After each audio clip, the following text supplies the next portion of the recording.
বাহির থেকে দেখে প্রবাসীর পরিবারকে সুখী মনে হয়। মা, আপনার জন্য চা নিয়ে আসি, চা খাবেন? না মা, চা খাবো না, মনটা আজ ভীষণ খারাপ। আবার আপনার ছেলের কথা মনে পড়ছে না?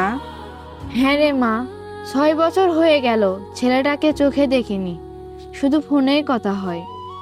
আমারও তো খুব কষ্ট হয় মা, সংসারের জন্যই তো বিদেশে পড়ে আছে।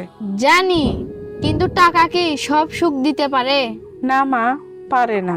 মা, আজ ওর ফোন করার কথা ছিল, এখনো তোমার ফোন দিল না। কাজের চাপ আছে হয়তো, সেই জন্য এখনো কল করতে পারেনি।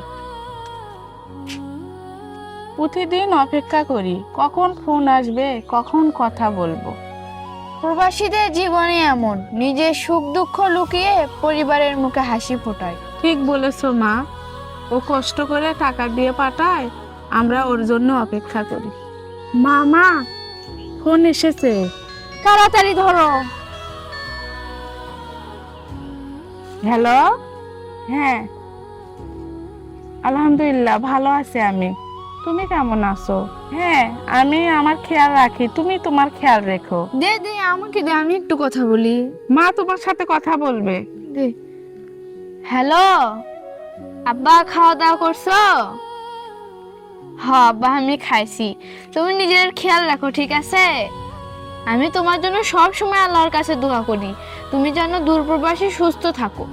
নিজের খেয়াল রেখো, ঠিক আছে? ঠিক মতো খাওয়া দাওয়া করছো তো? খালি কষ্ট করো না বাবা আমাদের জন্য। এত কষ্ট করে কি হবে নিজে যদি খেয়াল না রাখো? তুমি অসুস্থ হলে আমাদের কি হবে বাবা? আল্লাহ তোকে ভালো রাখুক বাবা।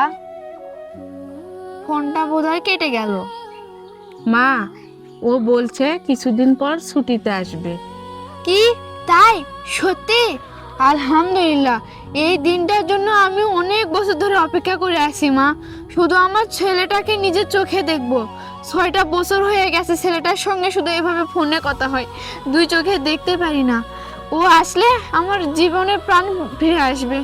মা, এতদিনে অপেক্ষার অবসান হলো।